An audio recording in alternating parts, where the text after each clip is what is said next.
তো ভোট নেওয়ার সময় আলাদা রাজ্য হইতে পারে, কিন্তু ভোট পাওয়ার পরে আপনারা এই ইস্যুকে ঢাকনি লাগান বারবার। আমার বলার ঠিক 10 মিনিট আগে পার্টির অনেক বড় একটা লিডার আমাকে বলেন, আপনি আজকে এইখানে আলাদা রাজ্য বলবেন না, বললে ভালো হবে না। আমারই না, এইটা আমার জীবনের সবচেয়ে বড় চোট ছিল, রাজনীতির চোট। তখনকার সাংসদ রাজনীতিষ্ট আমাকে বারবার বাধা দিয়েছেন। উনি বাধা দিয়েছেন, উনি কেন্দ্রের কাছে গিয়ে অভিযোগ তুলেছেন আমার উপরে যে এর কারণে আমাদেরকে সেখানে রাজনীতি করতে অসুবিধা হচ্ছে।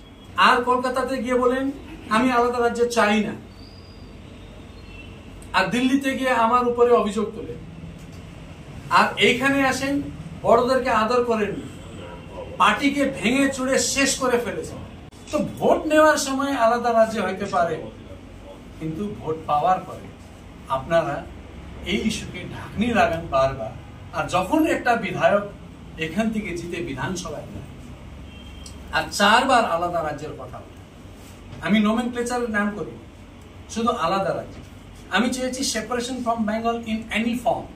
আমি 4 বার বলেছি পশ্চিমবঙ্গ বিধানসভায়, তখন তো পার্টি আমার সঙ্গে দাঁড়াইল না, তখন আমার সাংসদ আমার সঙ্গে দাঁড়াইল না, যার কারণে আমি সাংসদকে জিতিয়েছিলাম, যার কারণে সাংসদকে জিতানোর পরে আমি জেল ভুগে আসছিলাম। যখন পশ্চিমবঙ্গে বিধানসভায়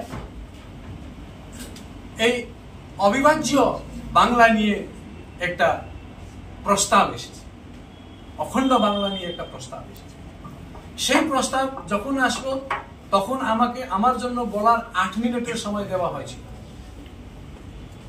আমার বলার ঠিক 10 মিনিট আগে পার্টির অনেক বড় একটা লিডার আমাকে বলেন, আপনি আজকে এইখানে আলাদা রাজ্য বলবেন না, বললে ভালো হবে না। আমারই না, এইটা আমার জীবনের সবচেয়ে বড় চোট ছিল, রাজনীতির চোট। প্রতিবার আমরা যে আওয়াজটা তুলতেছি, ওই আওয়াজ দক্ষিণ থেকে কেন বন্ধ করা হয়? এইসব বিষয় নিয়ে আমি আলাদা রাজ্যের একটা পথে এগিয়েছি। আর এই পথ শুধু একটা জাতি নয়, একটা ধর্ম নয়, একটা লিঙ্গ নয়, সবাইকে নিয়ে এগিয়েছি। আর এই বিষয়ে যখন আমি কথা তুললাম, তখন আমাদের এখন যে ক্যান্ডিডেট হয়ে এসেছেন, তখনকার সাংসদ রাজনীতিষ্ট আমাকে বারবার বাধা দিয়েছেন। উনি বাধা দিয়েছেন, উনি কেন্দ্রের কাছে গিয়ে অভিযোগ তুলেছেন আমার উপরে যে এর কারণে আমাদেরকে সেখানে রাজনীতি করতে অসুবিধা হচ্ছে। আর কলকাতাতে গিয়ে বলেন আমি আলাদা রাজ্য চাই না, আর দিল্লিতে গিয়ে আমার উপরে অভিযোগ তোলেন। আর এইখানে আসেন, বড়দেরকে আদর করেন, পার্টিকে ভেঙে চুড়ে শেষ করে ফেলেছেন। সংগঠন আজকে একদম মতলব টুকরো টুকরো হয়ে গেছে। সংগঠন ভেরি উইক, সমতলেও পাহাড়েও। আপনি আজকে এইখানে সংগঠনকে একটা কোম্পানির মতন চালাচ্ছে, আর আপনি এখানে এসে অনেক বড় প্রচার করেছেন আমি 4000 কোটি টাকা আনলাম। আপনি কি আনলেন 4000 কোটি টাকা? রেলওয়ে, রোড, জল। এটা যে জায়গায় বিজেপির সাংসদ নাই সেইখানেও রেলওয়ে, রোড, জল যাচ্ছে। এটা সরকারের প্রোগ্রাম, প্রতি বাড়িতে জল পৌঁছায়। আর এর জন্য যে টাকা আসলো, সমতলে কি অবস্থা আছে আমি খোঁজ করতেছি। পাহাড়ে কিন্তু এর মধ্যে বর্মা লুট হয়েছে। জানেন বর্মা লুট মানে কি? অনেক বড় লুট।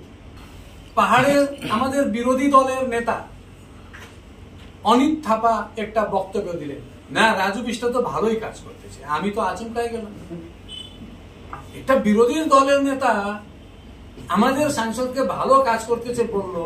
কেন বললো? তার কারণটা কেন কি? জল জীবন মিশন তো অনিত থাপা করতেছে। তখন আমি যখন খোঁজ করলাম, আমার হাতে এই কাগজ আছে।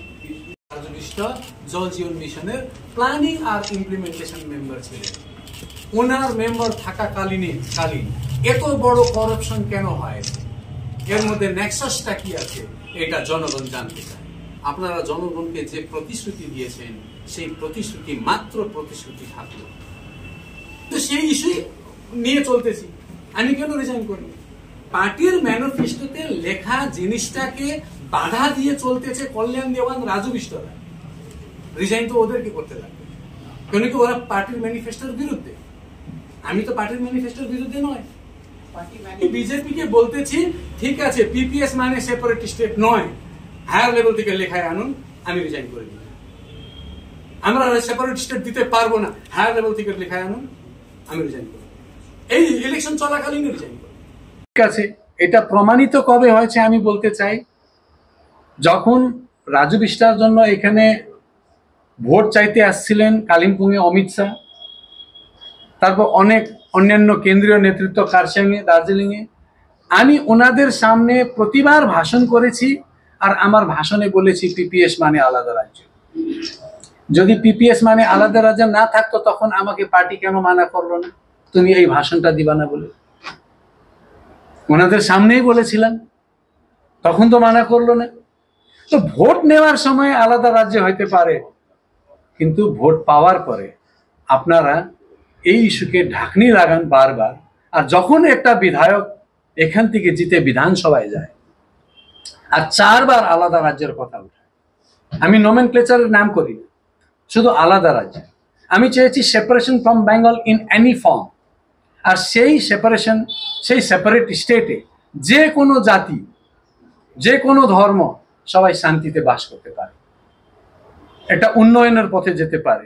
আমি 4 বার বলেছি পশ্চিমবঙ্গ বিধানসভায়, তখন তো পার্টি আমার সঙ্গে দাঁড়াইলো না, তখন আমার সাংসদ আমার সঙ্গে দাঁড়াইলো না, যাহা কারণে আমি সাংসদকে জিতিয়েছিলাম, যাহা কারণে সাংসদকে জিতানোর পরে আমি জেল ভুগে আসছিলাম। এইসব বিষয়ে আমাকে বিরক্ত করেছে। আর আমি অন্তিমবার বিরক্ত হয়েছি, তারপরে আমি রাজনৈতিক মোক্ষ পেয়েছি। আমার অন্তিম বিরক্তি যখন পশ্চিমবঙ্গে বিধানসভায় এই অবিভাজ্য বাংলা নিয়ে একটা প্রস্তাব এসেছে। তরাই, ডুয়ার্স, গোটা এই উত্তর জলপাইগুড়ি ডিভিশন যদি আমরা বন্ধ করি কত কত হাজার কোটি টাকা লস হবে। তার পর্যায়ে আপনারা আমাদেরকে কত হাজার টাকা দিচ্ছেন? এটাই আমার প্রশ্ন। আর শুধু এটা নয়, এই জায়গা এইভাবে এই গরিবী, চরম গরিবীতে থাকলে আপনারা জানেন এই এরিয়া এক্সট্রিমিজমের জন্য অনেক উর্বর ভূমি। এখানে নক্সলের আন্দোলন হয়েছে, সশস্ত্র বিপ্লব ছিল এই মাটিতেই। এই মাটিতেই সশস্ত্র বিপ্লব গোর্খাল্যান্ডের হয়েছে, এই মাটিতেই কামতাপুরীদের রেল রোকো আন্দোলন হয়েছে।